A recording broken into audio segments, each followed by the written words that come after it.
అందరికీ నమస్కారం. సరస్వతి తెలుగు సాహిత్యం ఛానల్కు స్వాగతం. పిల్లలందరికీ శుభాశీస్సులు. ఈ వీడియోలో నేను 6వ తరగతి 2వ పాఠమైన తృప్తి అను పాఠాన్ని మీకు వివరించబోతున్నాను. ఇక మొదటగా వినడం, ఆలోచించి మాట్లాడడం. పిల్లలు, ఇప్పుడు 1వ ప్రశ్న. చిత్రంలో ఎవరెవరు ఉన్నారు? ఏం చేస్తున్నారు? జవాబు: చిత్రంలో బడి పిల్లలు ఉన్నారు. వాళ్ళు ఒకరితో ఒకరు మాట్లాడుకుంటూ మధ్యాహ్నం భోజనం చేస్తున్నారు. ఇక 2వ ప్రశ్న. పిల్లలు ఏం మాట్లాడుకుంటున్నారు? జవాబు: పిల్లలు అప్పటి వరకు తరగతిలో జరిగిన విషయాలను గురించి మాట్లాడుకుంటున్నారు. అంతేగాక వాళ్ళు తెచ్చుకున్న కూరల గురించి, వాటి రుచులను గురించి కూడా మాట్లాడుకుంటున్నారు. వాళ్ళకిష్టమైనటువంటి ఆహార పదార్థాలను గురించి కూడా చెప్పుకుంటూ సరదాగా మాట్లాడుకుంటున్నారు. ఇక 3వ ప్రశ్న. మీకు ఎప్పుడెప్పుడు సంతోషం కలుగుతుంది? జవాబు: నేను ఎవరికైనా సహాయం చేసినప్పుడు, వాళ్లకు కావలసినవి ఇవ్వగలిగినప్పుడు నాకెంతో సంతోషం కలుగుతుంది. ఇక ఉద్దేశం. సాటి మనుషుల తృప్తి, సంతోషం కోసం పనిచేయడంలోనే నిజమైన సంతోషం, తృప్తి ఉన్నాయని కథ ద్వారా తెలియజేయడమే ఈ పాఠం యొక్క ముఖ్య ఉద్దేశం. ఇక కవి పరిచయం. సత్యం శంకరమంచి గారు మార్చి 3వ తేదీన 1937వ సంవత్సరంలో గుంటూరు జిల్లా అమరావతిలో జన్మించారు. అమరావతి కథలు, కార్తీక దీపాలు, కథా సంపుటాలు, రేపటి దారి, సీత స్వగతాలు, ఆఖరి ప్రేమలేఖ, ఎడారిలో కలువపూలు మొదలైన నవలలు, హరహర మహాదేవ నాటకం, దిన వారపత్రికలలో అనేక వ్యాసాలు రాశారు. 1979వ సంవత్సరంలో అమరావతి కథలకు రాష్ట్ర సాహిత్య అకాడమీ పురస్కారం కూడా అందుకున్నారు. ఈ పాఠం సత్యం శంకరమంచి రాసిన అమరావతి కథలులోనిది. ఈయన మే 21వ తేదీన 1987వ సంవత్సరంలో మరణించారు. ఇక పాఠం. పూర్ణయ్యని బావగాడంటారు అందరూ. బావగాడు లేకపోతే సరదా లేదు, సంబరము లేదు. పెళ్ళి కానీ, పేరంటం కానీ, వంట హంగంతా బావగాడే. వంట వాళ్ళని కూర్చోనిచ్చేవాడు కాదు, నించోనిచ్చేవాడు కాదు, పరుగులు పెట్టించేవాడు. ఇక తినేవాళ్ళకి భోజనం మీద తప్ప వేరే ధ్యాస రానిచ్చేవాడు కాదు. ఒకసారి వనసంతర్పణ పెట్టుకున్నారు. జనమంతా మామిడి తోపులో చేరారు. చాపలు పరచి పిచ్చాపాటి మాట్లాడుకునేవారు కొందరు. గాడిపొయ్యి తవ్వించాడో లేదో బావగాడు జనం మధ్యకు పరిగెత్తుకొచ్చాడు. అందరూ వినండర్రా అని పెద్దగా గావుకేక పెట్టి మాటలు మానిపించాడు. వంటకాలు ఇలా తయారు చేయిస్తున్నాను అంటూ లిస్టు చదివాడు. ఈ పేరాకు సంబంధించి ముఖ్య పదాలకు అర్థాలు: సరదా, సంతోషం; హంగంతా, అభినయం లేదా హడావుడి; ధ్యాస, ఆలోచన; వనసంతర్పణ, వనభోజనాలు; తోపు, తోట; గావుకేక, పెద్దగా అరవడం. ఇక ఈ పేరాకు సంబంధించి వివరణ చెప్పుకుందాం. పూర్ణయ్యను అందరూ బావగాడు అని పిలిచేవారు. ఎందుకంటే ఆయన ఎక్కడ ఉన్నా అక్కడ సందడి, నవ్వులు, ఉత్సాహం ఉండేవి. పెళ్ళిళ్ళు, విందులు, పేరంటాలు లాంటి కార్యక్రమాల్లో ఆయనే ప్రధానమైన ఆకర్షణగా నిలిచేవాడు. వంట వాళ్ళను కూర్చోనివ్వకుండా పనులు చెప్పిస్తూ పురమాయిస్తూ పరుగులు పెట్టించేవాడు బావగాడు. భోజనం చేసేవాళ్ళు కూడా నవ్వుతూ ఆనందంగా సరదాగా తినేలా చేసేవాడు. ఒకసారి అందరూ కలిసి మామిడి తోటలో వనభోజనం పెట్టుకున్నారు. కొందరు చాపల మీద కూర్చొని సరదాగా మాట్లాడుకుంటున్నారు. అప్పుడే బావగాడు పెద్దగా అరుస్తూ అందరినీ శాంతంగా ఉండమన్నాడు. తర్వాత వంటలో ఏ ఏ పదార్థాలు తయారవుతున్నాయో ఒక్కొక్కటిగా చెప్పడం ప్రారంభించాడు. దీంతో అక్కడ ఉన్న వారందరికీ ఇంకా ఎక్కువ ఉత్సాహం వచ్చింది. వంకాయ మెంతికారం పెట్టిన కూర, అరటికాయ నిమ్మకాయ పిండిన కూర, పెసరపప్పుతో చుక్కకూర, వాక్కాయ కొబ్బరి పచ్చడి, పొట్లకాయ పెరుగు పచ్చడి, అల్లం ధనియాల చారు, మసాలా పప్పుచారు, జీడిపప్పు పచ్చకర్పూరాలతో పాయసం, మామిడి కోరుతో పులిహోర, గుమ్మడి వడియాలు, ఊర మిరపకాయలు, అందరికీ సమ్మతమేనా అని అరిచాడు. సమ్మతమేమిటి నా మొహం! అప్పటికప్పుడు అందరి నోళ్లలో నీరూరించే ఇంకా వంటలు కాకముందే భోజనం మీద అందరికీ మమకారం పెంచాడు. జిహ్వ గిలగిలలాడుతుండగా అందరి కడుపుల్లో ఆకలి అగ్నిలా లేచింది.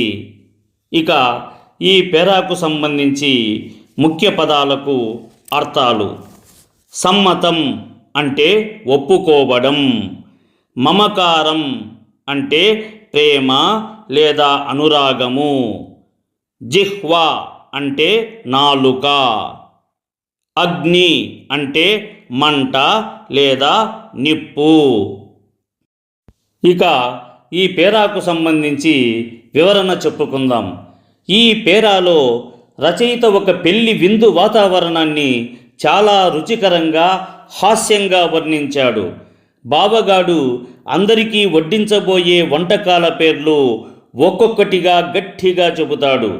వంకాయ మెంతికారం కూర, అరటికాయ నిమ్మరసం కూర, పెసరపప్పుతో చేసిన చుక్కకూర, వాక్కాయ కొబ్బరి పచ్చడి, పొట్లకాయ పెరుగు పచ్చడి, అల్లం ధనియాల చారు, మసాలా పప్పుచారు, జీడిపప్పు పచ్చకర్పూరాలతో చేసిన పాయసం, మామిడి కోరుతో పులిహోర, గుమ్మడి వడియాలు, ఊర మిరపకాయలు అంటూ వరుసగా చెబుతుంటాడు. ఆ వంటకాల పేర్లు వినగానే అక్కడున్న వారందరికీ నోరూరిపోతుంది.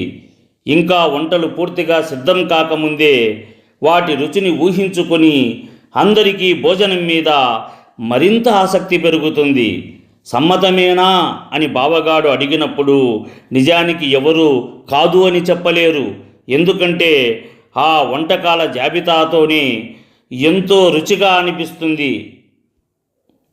నా మొహం అని చెప్పడం ద్వారా రచయిత సరదాగా భావాన్ని వ్యక్తం చేశాడు. అంటే సమ్మతం కాకుండా ఉంటుందా అని అర్థం.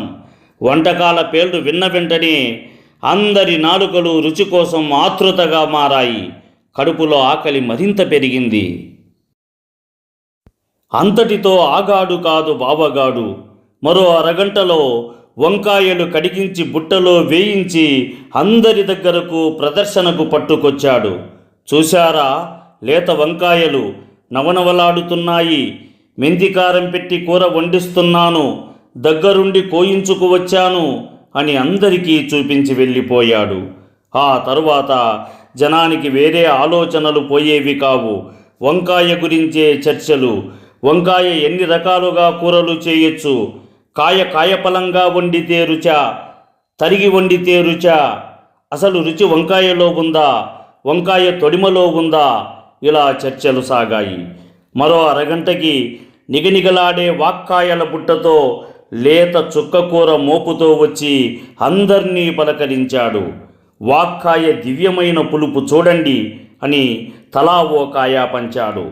చుక్కకూర కందిపప్పుతో కంటే పెసరపప్పుతో మహా చక్కగా మేళవిస్తుంది అని అందరికీ మళ్ళీ జ్ఞాపకం చేశాడు. మళ్ళీ జనమంతా వంట కబుర్లలో పడేవారు. బావగాడు ఇలా ప్రదర్శనలిస్తుంటే ఆకలి రెపరెప పెరుగుతోంది.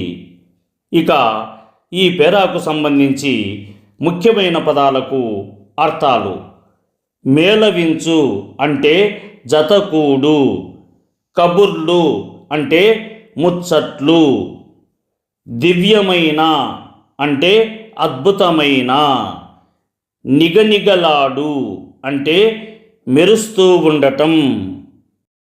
ఇక ఈ పేరాకు సంబంధించి వివరణను చెప్పుకుందాం. పెళ్లి ఇంట్లో అందరూ కూర్చొని మాట్లాడుకుంటూ ఉంటారు. అప్పుడు బావగాడు ఒక్కసారి వంకాయల బుట్ట పట్టుకొని వచ్చాడు. ఆ వంకాయలు చాలా తాజాగా మెత్తగా మెరిసిపోతూ ఉన్నాయి. వాటిని అందరికీ చూపిస్తూ, చూడండి ఎంత లేత వంకాయలో, వీటితో మెంతికారం పెట్టి రుచికరమైన కూర చేయిస్తున్నాను అని గొప్పగా చెప్పాడు. తానే దగ్గరుండి కోయించుకొని తెచ్చానని కూడా చెప్పాడు. అలా చెప్పి వెళ్ళిపోయిన తర్వాత అక్కడున్న వాళ్ళందరికీ వంకాయ గురించే ఆలోచనలు మొదలయ్యాయి. వంకాయతో ఎన్ని రకాల కూరలు చేస్తారు? పెద్ద ముక్కలుగా వండితే బాగుంటుందా? చిన్నగా తరిగితే రుచిగా ఉంటుందా? రుచి కాయలో ఉందా లేదా తొడిమలో ఉందా అని అందరూ ఆసక్తిగా మాట్లాడుకుంటూ ఉన్నారు. కొద్దిసేపటి తర్వాత బావగాడు మళ్ళీ వచ్చాడు. ఈసారి చేతిలో వాక్కాయల బుట్ట, చుక్కకూర మోపు ఉన్నాయి. వాక్కాయలు మెరిసిపోతూ ఉన్నాయి. చుక్కకూర చాలా తాజాగా ఉంది. అతడు అందరికీ వాక్కాయలు చూపిస్తూ, ఇవి ఎంత మంచి పులుపుగా ఉంటాయో చూడండి అని ఒక్కొక్కరికి రుచి చూపించాడు. తరువాత చుక్కకూర గురించి మాట్లాడుతూ, చుక్కకూరను కందిపప్పుతో కంటే పెసరపప్పుతో వండితే ఇంకా రుచిగా ఉంటుంది అని చెప్పాడు. ఇలా బావగాడు ఒక్కోసారి ఒక్కో కూరగాయకు తీసుకొచ్చి అందరికీ చూపిస్తూ వాటి రుచుల గురించి చెబుతూ ఉండేవాడు. అతడు చెప్పిన మాటలు వింటూ ఉండగా అక్కడున్న వాళ్లకు ఆకలి ఇంకా ఎక్కువయ్యింది. వంటల గురించి ఆలోచిస్తూ అందరూ ఆసక్తిగా ఎదురు చూసేవారు. ఇక అక్కడ గాడిపొయ్యి దగ్గర వంట వాళ్ళని పరుగులు తీయిస్తున్నాడు. పాయసంలో ఎత్తుకు ఎత్తు జీడిపప్పు వేయమని పురమాయిస్తున్నాడు.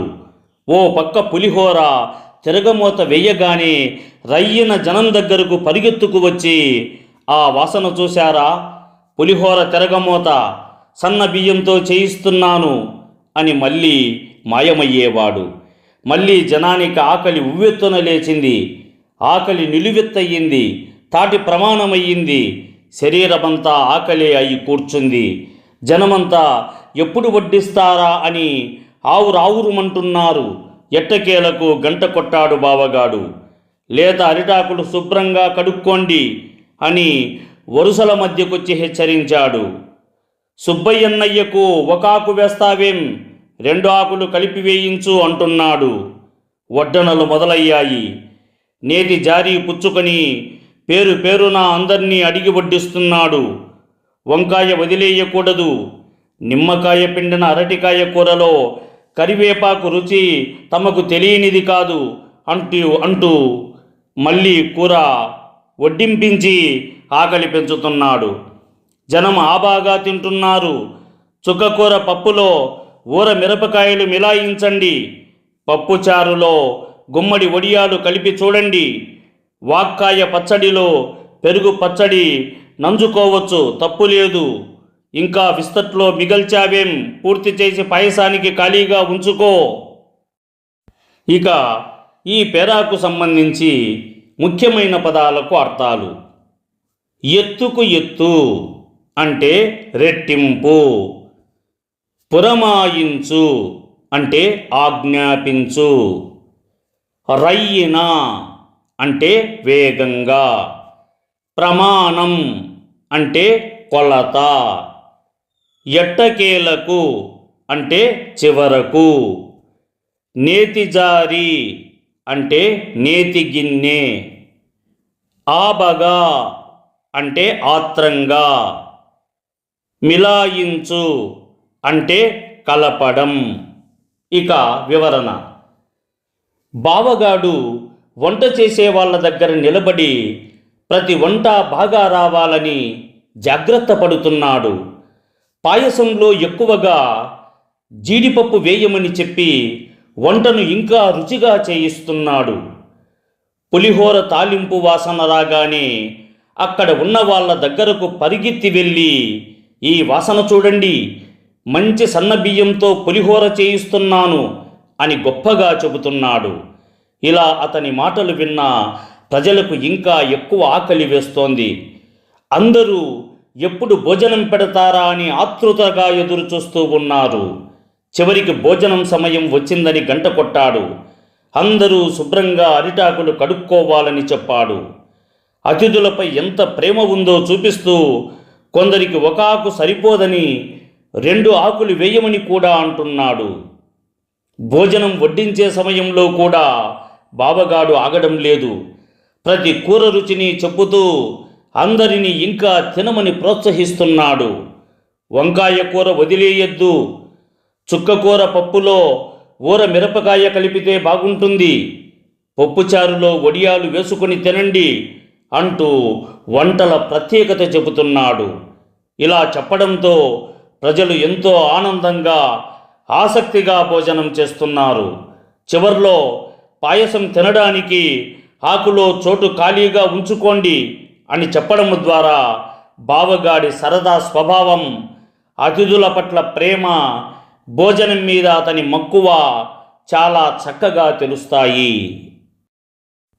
అప్పుడే మంచినీళ్లు తాగేయ్యకు, మీగడ పెరుగుంది, ఇలా ఎగసనతోస్తుంటే ఎవరాగగలరు? జనం కలబడి భోంచేశారు. జన్మలో ఇంత దివ్యమైన వంట ఎరగమన్నారు. విస్తళ్ళ ముందు నుంచి పైకి లేవడమే కష్టమయ్యింది. అందరికీ తాంబూలాలు ఇచ్చిన తరువాత వంట వాళ్ళని కూర్చోబెట్టాడు బావగాడు. కష్టపడి వండారు, తినకపోతే ఎలా అని కొసరి వడ్డించాడు.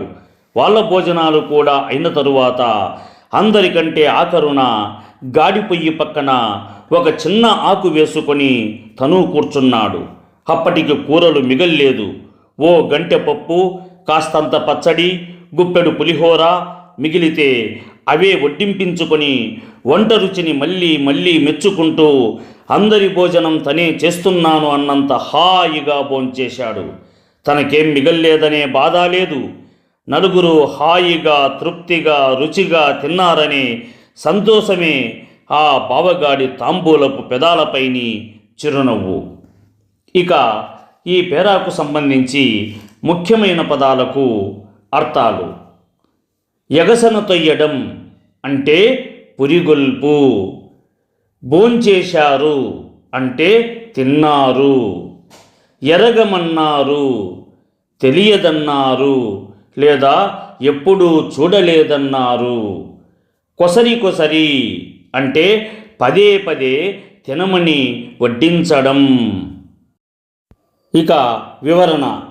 వంటలు అన్నీ అయిపోయిన తరువాత కూడా బావగాడు అందరినీ ఎంతో ప్రేమగా చూసుకుంటున్నాడు. ఇప్పుడే మంచినీళ్లు తాగకండి, మీగడ పెరుగు ఉంది అంటూ మరింత రుచిగా తినమని అందరినీ ప్రోత్సహిస్తున్నాడు.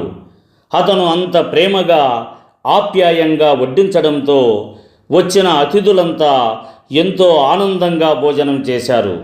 జీవితంలో ఇంత రుచికరమైన భోజనం ఎప్పుడూ తినలేదు అని మెచ్చుకున్నారు. అంతగా తిని విస్తళ్ళ దగ్గర నుంచి లేవడమే కష్టంగా అనిపించింది. అందరూ భోజనం చేసిన తరువాత కూడా బావగాడు ఆగలేదు. వంట చేసిన వంట వాళ్లను కూడా కూర్చోబెట్టి, మీరు ఇంతగా కష్టపడి వండారు కాబట్టి మీరు కూడా బాగా తినాలి అని ప్రేమగా వడ్డించాడు. వాళ్ళు తిన్నాక మాత్రమే తాను భోజనానికి కూర్చున్నాడు. అప్పటికే మంచి కూరలన్నీ అయిపోయాయి. అయినా అతనికి కోపం రాలేదు, బాధ కూడా లేదు. మిగిలిన కొద్దిపాటి పప్పు, పచ్చడి, కొంచెం పులిహోరతోనే ఎంతో సంతోషంగా భోజనం చేశాడు. ఎందుకంటే అతనికి ముఖ్యమైనది తన పొట్ట నిండటం కాదు, అందరూ సంతోషంగా, తృప్తిగా భోజనం చేయడం.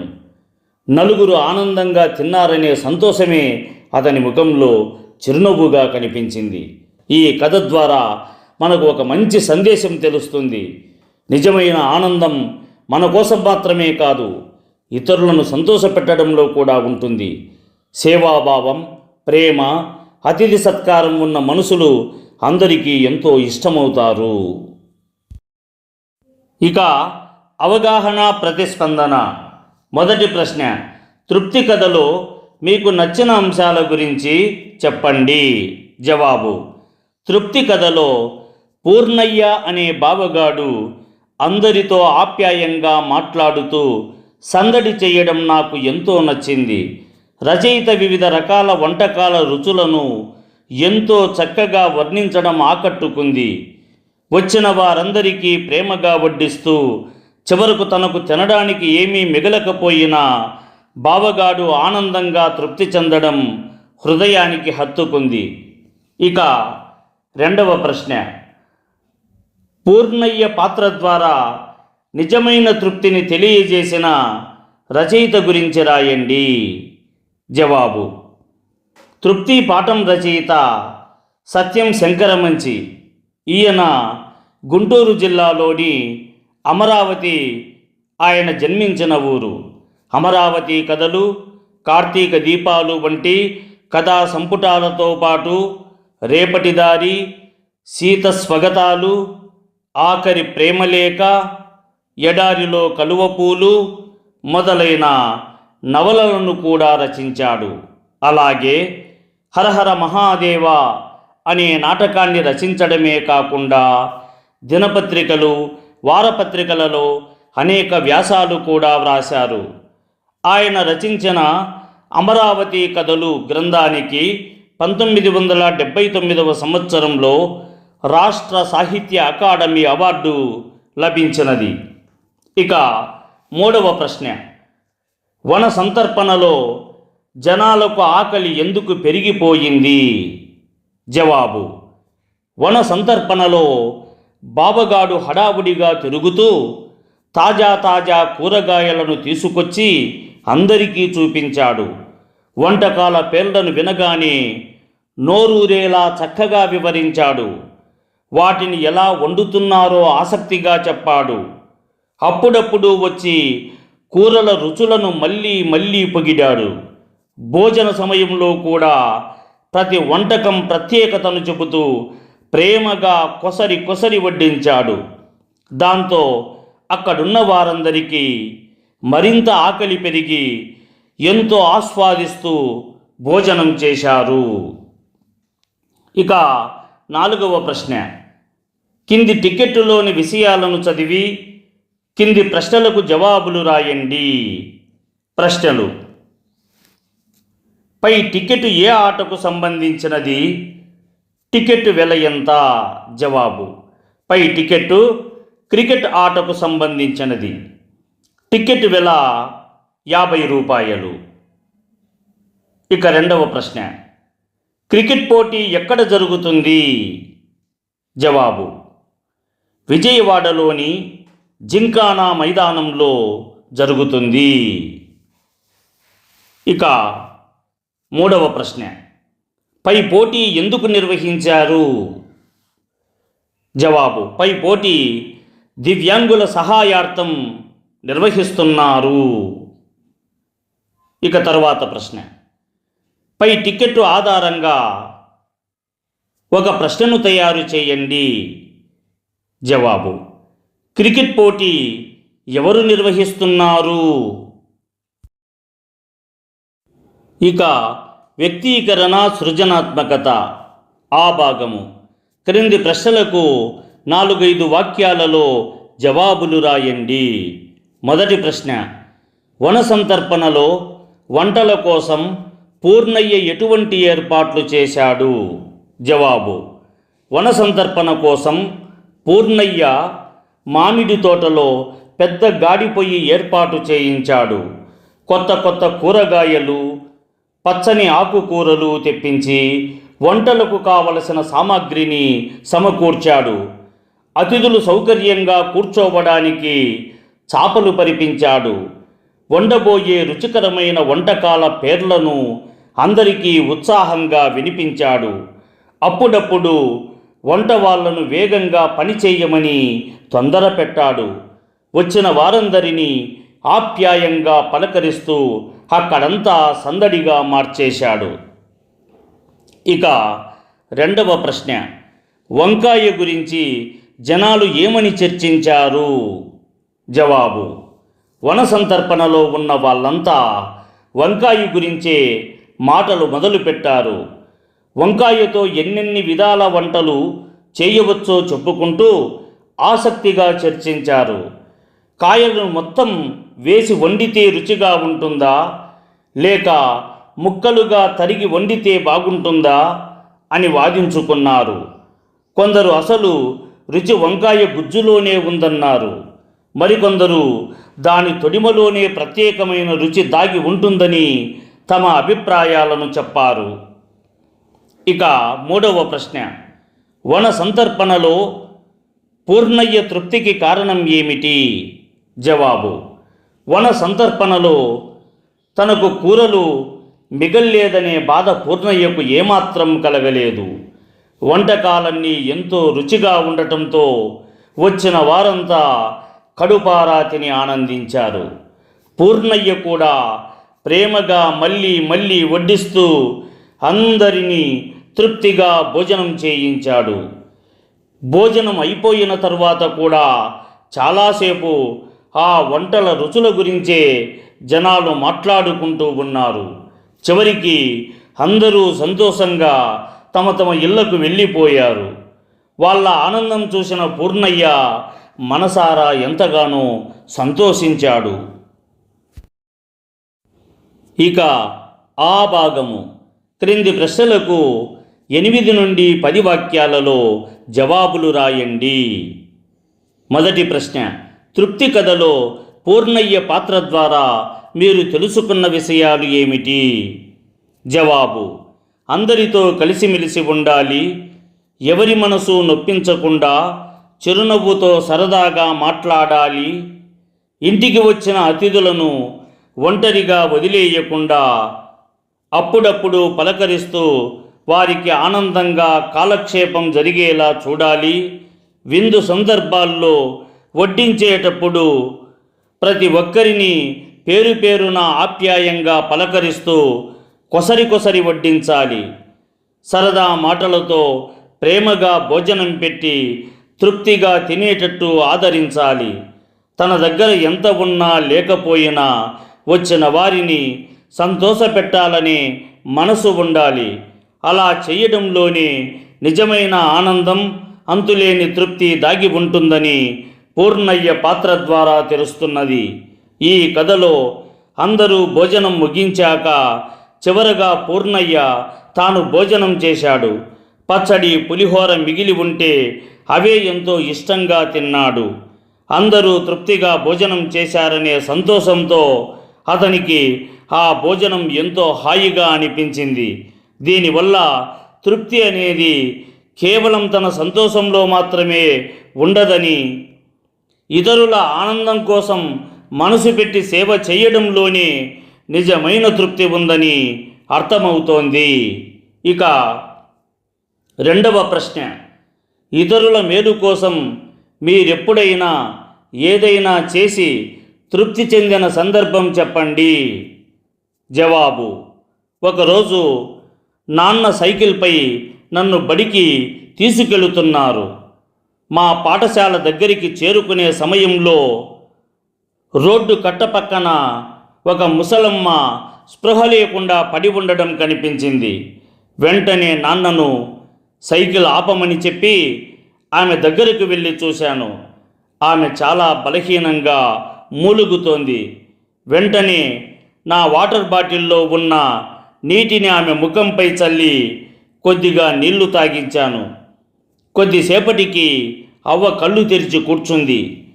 ఏమయ్యింది అవ్వ, ఆరోగ్యం బాగోలేదా అని అడిగాను.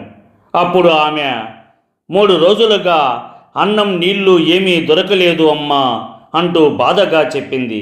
వెంటనే నా భోజన పెట్టి తీసి అమ్మ పెట్టిన అన్నం ఆమెకు తినిపించాను. అవ్వ ఎంతో ఆనందంగా తిని నన్ను ఆశీర్వదించింది. తరువాత మెల్లగా లేచి తన దారిన వెళ్ళిపోయింది. నాన్న నా తల నిమురుతూ చాలా మంచి పని చేశావమ్మా అని అభినందించారు. ఆ రోజు ఇతరులకు సహాయం చేసిన ఆనందంతో నాకు కలిగిన తృప్తి ఎంతో హాయిని ఇచ్చింది. ఇక మూడవ ప్రశ్న, పూర్ణయ్య లాంటి వ్యక్తులు మీకు తెలిసిన వారుంటే వారిని ప్రశంసిస్తూ రాయండి. జవాబు: మా పాఠశాలలో శారద అనే టీచరు గారు పనిచేస్తున్నారు. ఆమె స్కూల్కు వచ్చిన వెంటనే గేటు దగ్గర నుంచే అందరినీ చిరునవ్వుతో ఆప్యాయంగా పలకరిస్తారు. లోపలికి అడుగు పెట్టాక కూడా ప్రతి ఒక్కరిని చూసి నవ్వుతూ పేరు పేరున మాట్లాడుతారు. పిల్లలతో ఆమె వ్యవహరించే తీరు ఎంతో ప్రేమతో మమకారంతో నిండుగా ఉంటుంది. పాఠాలు పూర్తయ్యాక విద్యార్థుల సందేహాలను అడిగి తెలుసుకొని చాలా ఓర్పుతో వివరిస్తారు. ఎప్పుడూ కోపం లేదా విసుగు చూపించరు. ఆమె స్వభావం నాకు ఎంతో నచ్చుతుంది. ఎప్పుడూ ఉత్సాహంగా ఆనందంగా ఉండే ఆ టీచరు గారిని అందరూ ఎంతో గౌరవంగా చూస్తారు. ఇక భాషాంశాలు ఆ భాగం. 1. కింది గుణింతాక్షరాలను చదవండి. ఇచ్చిన అక్షరాలకు గుణింతాలు రాయండి. 2. కింది గుణింతాక్షరాలను చదవండి. ఇచ్చిన అక్షరాలకు గుణింతాలు రాయండి. ఇక 3వ ప్రశ్న, కింది గుణింతాక్షరాలను చదవండి. మిగతా గుణింతాలను పూరించండి. ఇక 4వ ప్రశ్న, గుణింతాక్షరాలలో తేడాను గమనిస్తూ కింది పదాలు చదవండి. ఉక్తలేఖనం రాయండి. అర్థాలను ఉపాధ్యాయులను అడిగి తెలుసుకోండి.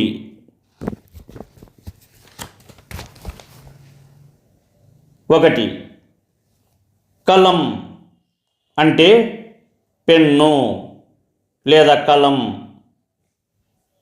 కాలం అంటే సమయం. చలి అంటే చల్లని. చావిడి అంటే వరండా. టముకు అంటే డప్పు. టామీ అంటే కుక్కపిల్ల. తడి అంటే తేమ. తాడి అంటే తాడి చెట్టు. పదం అంటే మాట. పాదం అంటే చరణం. కిటికీ అంటే గాలినిచ్చే చిన్న ద్వారం. కీటకం అంటే పురుగు. చిరాకు అంటే విసుగు. చీర అంటే చీర. టింకు అంటే ముద్దు పేరు. టీకా అంటే జబ్బులు రాకుండా చేసే ఇంజెక్షన్. తిను అంటే తినటం. తీరు అంటే పద్ధతి. పిత అంటే తండ్రి. పీత అంటే ఎండ్రకాయ. కుదురు అంటే నిలకడ. కూతురు అంటే కుమార్తె. చురుకు అంటే తెలివైన. చూరు అంటే ఇంటి కప్పు. టూరు అంటే ప్రయాణం. తుల అంటే ఒక రాశి లేదా తూకం.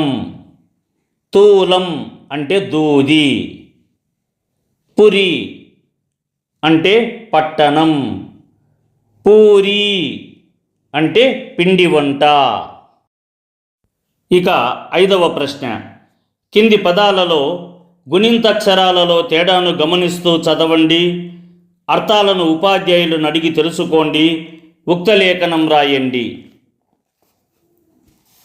1. గది అంటే గది. గాది అంటే బియ్యం పోసే గంప. 2. జలం అంటే నీరు. జాలం అంటే ఆలస్యం. 3. డాబా అంటే మేడ. 4.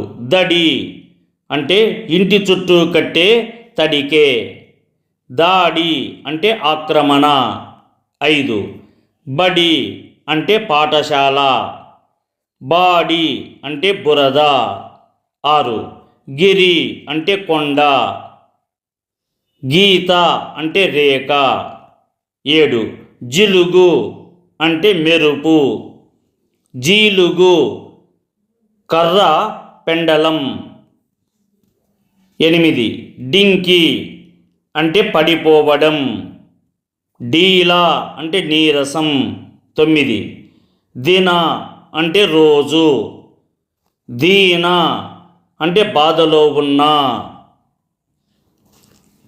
10 బిరబిర అంటే వేగంగా. బీర అంటే ఒక కూరగాయ. 11 గుడి అంటే దేవాలయం.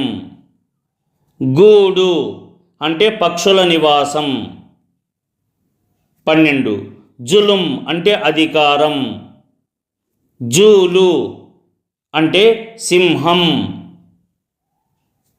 గుర్రం వీటికి ఉండే జుట్టు.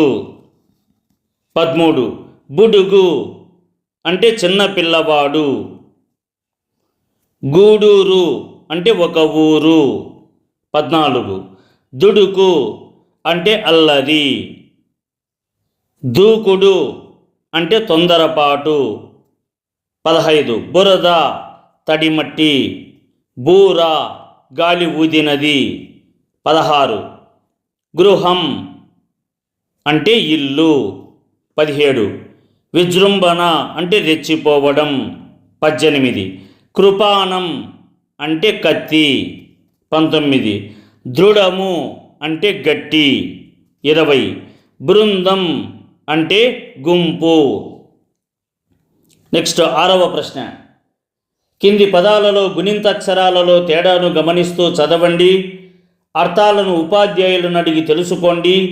ఉక్త లేఖనం రాయండి. అర్థాలు: కెరటం అంటే అల. కేతనం అంటే జెండా. చెద అంటే ఒక రకం పురుగు. చేను అంటే పొలం. తేరు అంటే రథం. డెందం అంటే మనస్సు. దశ అంటే దిక్కు. బెడద అంటే ఇబ్బంది.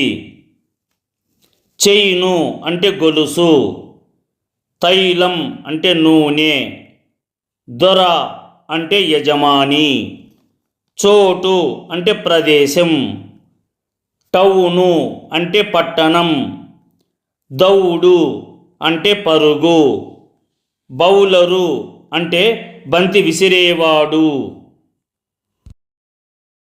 ఇక ద్విత్వాక్షరాల పదాల పునశ్చరణ ఆ భాగము.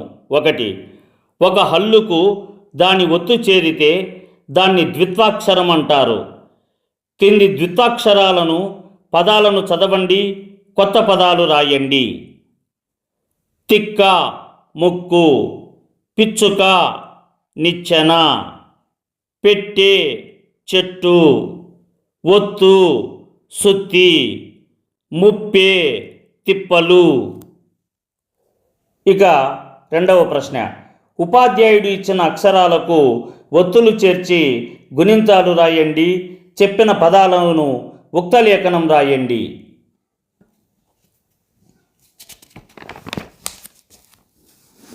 3వ ప్రశ్న. కింది ద్విత్వాక్షరాలను పదాలను చదవండి. కొత్త పదాలు రాయండి. సిగ్గు లగ్గం. పిజ్జా గుజ్జు. లడ్డు బెడ్డ. సద్దు వద్దు. సబ్బు మబ్బు. 4వ ప్రశ్న. కింది అక్షరాల ఒత్తులు గమనించండి. మరలా రాయండి. ఇక 5వ ప్రశ్న. కింది వానిలో గీత గీసిన అక్షరాలకు ఒత్తులు చేర్చి ద్విత్వాక్షర పదాలతో వాక్యాలు రాయండి. 1 అవ్వ బువ్వ తింటున్నది. 2 అత్త సుద్దులు చెప్పింది. 3 అక్క సన్నగా నవ్వింది. 4 బస్సు మెల్లగా వచ్చింది. 5 అమ్మ అన్నం ముద్దలు పెట్టింది. ఇక సంయుక్తాక్షరాల పదాల పునశ్చరణ. 1వ ప్రశ్న. ఒక హల్లుకు వేరొక హల్లు ఒత్తు చేరితే దాన్ని సంయుక్తాక్షరం అంటారు. కింది పదాలను చదవండి, సంయుక్తాక్షరాలను చుట్టి గుర్తించండి.